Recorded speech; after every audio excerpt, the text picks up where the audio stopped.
all of you today. And I want to introduce you to my family. I want you to meet them.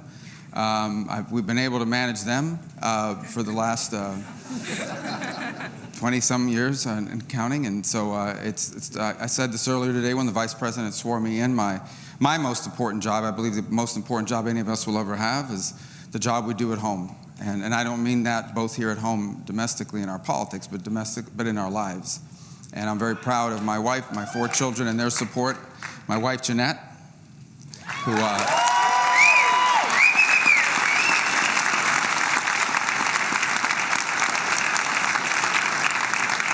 her parents immigrated here from Colombia. Anybody here from Colombia? Anybody cover Colombia? And then my oldest daughter, Amanda. Say hello, Amanda. And then came Daniela.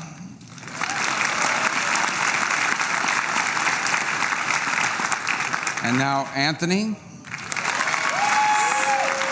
And our youngest, Dominic. So these three are in school, meaning, college and even jobs. We're still working. He's doing good. He's a junior in high school. And obviously my family beyond that is here who made this possible. Jeanette's mom, Maria, is here. And my sisters, Barbara and Veronica, are here. And a lot of friends that came from Miami who joined us here today. And I'm grateful. And thank you. I also want to recognize my former colleagues from the Congressional branch who also happen to be appropriators and authorizers. And so I thought it was important. 3 people who I've known for a long time, and by coincidence, Florida is very well represented in the authorization and appropriations in the House. Mario Diaz-Balart, who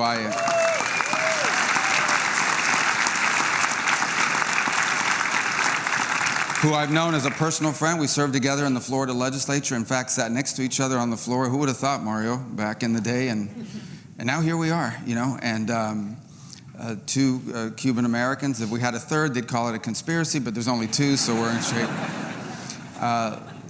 Congresswoman Lois Frankel, we also served in the legislature together. Again, I know this.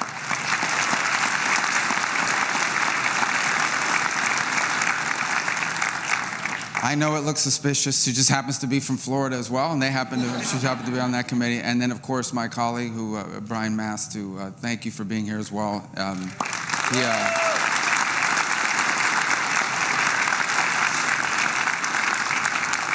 I have asked them as a personal favor to be nice to each of you who we send over to testify and appear before their committees. So, and to be nice to us when they write those appropriations bills and pass those laws. But we are great. I'm really grateful you would join us because our partnership will be critically important. I want to thank President Trump for nominating me. This is an extraordinary honor and a privilege to serve in this role, to be here, frankly, to oversee the greatest, the most effective, the most talented, the most experienced diplomatic corps in the history of the world resides in this building.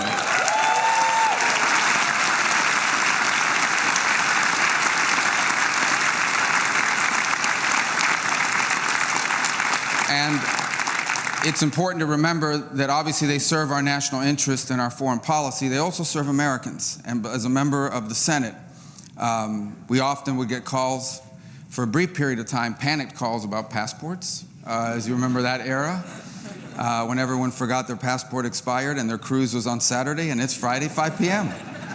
So we were, why are you guys chuckling? Is that, it's true, it happened. And then, of course, but we also serve Americans that sometimes find themselves overseas and lost their passport, or even worse, something terrible or tragic happened and their families are impacted by it. And so it's important. It's an important task and one that I know is critical to our mission. Beyond that, this is the face of the United States. In fact, if you think about it, for many people on this planet, their only interaction with America, most will never travel here, their only interaction with America in many cases, whether they be leaders or everyday people, will be the men and women who serve us abroad and do so with tremendous integrity and dedication. They are literally the face of our country, whether it's through the aid we've provided or through the services. I also want to say hello. Is this being live streamed somewhere? Are people watching this in all of our missions? Good. I want to thank them. I know they can't be with us here today, and depending on where they are in the world, it's probably not as cold as it's been, at least for a Floridian. So I also think the brilliance of this organization shows by hosting these events indoors, which it's already showing, and we're grateful for that as well. But I want to tell you that I want to thank you, all those who are serving overseas and abroad, some in places that are strong and stable and others that are more tenuous and dangerous. And I want to do something also special. I want to also thank the locally employed staff, the nationals of those countries who work with us.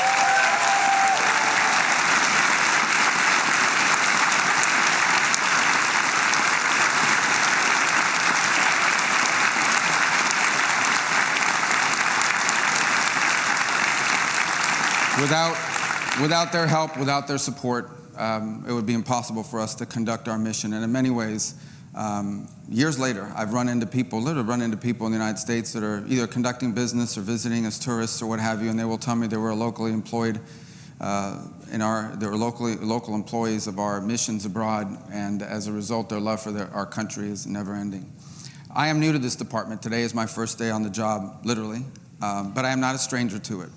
I've interacted with many of you, both in my travels abroad and in our daily functions. My job now is different, and our job in some ways will be different. In our republic, the voters decide the course of our nation, both domestically and abroad, and they have elected Donald J. Trump as our president when it comes to foreign policy on a very clear mission. And that mission is to ensure that our foreign policy is centered on one thing, and that is the advancement of our national interest, which they have clearly defined through his campaign as anything that makes us stronger or safer or more prosperous. And that will be our mission. That will be our job across the world, is to ensure that we have a foreign policy that advances the national interest of the United States. I expect every nation on earth to advance their national interests. And in those instances, and I hope there will be many, in which our national interest and theirs align, we look forward to working with them. This is in many ways, and again it was referenced by President Trump yesterday in his speech, that he designs that his overriding goal for global policy is the promotion of peace, the avoidance of conflict, and no agency will be more critical in that regard than this one. In fact, it's its founding principle and purpose, and that's what we endeavor to do, to promote peace around the world, because that's in our national interest. Without peace, it is hard to be a strong nation, a prosperous nation, and one that is better off. But there will also be challenges. We recognize that there will be those times, unfortunately, as humans interact with one another because of our nature, but there will be conflict. We will seek to prevent them and avoid them, but never at the expense of our national security, never at the expense of our national interest, and never at the expense of our core values as a nation and as a people. We are, at the end of the day, a nation founded on a powerful principle. And that powerful principle is that all men are created equal, because our rights come from God, our Creator, not from our laws, not from our governments. And we hope the entire world can one day live under that, and we will always, always be strong defenders of that principle. Never at the expense of our national interest, never at the expense of pragmatic foreign policy, never at the expense of the reality that oftentimes in foreign policy, our choices are not between a bad option and a good option. Sometimes in foreign relations, our options are two bad ones, and we're just trying to figure out which one of them is least bad. And that's unfortunate, but it is true. And that's a tough job. It's our job, and we'll seek to do it right and well. That is the core mission of this agency, and it will be the core mission while Donald Trump is president, and we will be effective on his behalf. I also want this agency to be, and I don't mean, not that it's irrelevant now, but I want it to be where it belongs. I want the Department of State to be at the center of how America engages the world. Not just how we execute on it, but on how we formulate it. Some of the brightest minds in foreign policy reside within this building and within this government.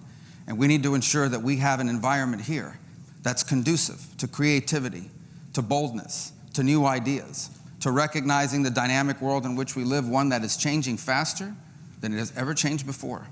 And we need to be ahead of it. When the time comes for the principals to gather, or even deputies, I want the Department of State to have the best ideas and the best options available for the president. And then I want us to be able to execute them better than any agency in our government. That will also be a task of mine. I have watched from the congressional side from time to time administrations in both parties, in which sometimes the Department of State has been sort of relegated to a secondary role because some other agency can move faster or seems to be bolder or more creative. It's not your fault, but we're going to change that. We want to be at the centerpiece. We want to be at the core of how we formulate foreign policy, because we're going to have the best ideas of any agency, and because we're going to execute it better and faster and more effectively than any other agency in our government. And I know we have the right team to do it. There's no other agency in the world, there's no other agency in our government that I'd rather lead, because of the talent that's collected here in this room and those watching around the world. That will be our mission, and I hope we'll be able to do it together. There will be changes, but the changes are not meant to be destructive. They're not meant to be punitive. They're not out of, the changes will be because we need to be a 21st century agency that can move, by a cliche that's used by many, at the speed of relevance. But we need to move faster than we ever have, because the world is changing faster than we ever have. And we have to have a view that some say it's called look around the corner, but we really need to be thinking about where are we going to be in 5, 7, 10, or 15 years. Some of the issues that confront humanity today have no precedent. They have no historic precedent. Some of the challenges we face have no historic precedent. We can compare it to another era, to another time, but they're not the same. Things are moving faster than ever. Think about how much the world has changed in the last 5 years. Imagine how much it will change over the next 25 years. And my sincerest hope and my prayer is that we will, as a nation, be able to leave the future generations with a country and a planet safer and better than the one that was left for us. And you will be a big part of achieving that goal. It is an honor to be able to lead this agency. I hope to do it with distinction and with integrity, working harder than anyone ever has at this role. And that will not be easy because some pretty hardworking people have come before me. But I know that we are up to the task. And I'm glad that I'm in the job, on day one. I was sworn in at about 9:15. I didn't mess up the oath. And we're ready to go to work, and I know you are as well. Thank you. God bless all of you. God bless our country. Thank you.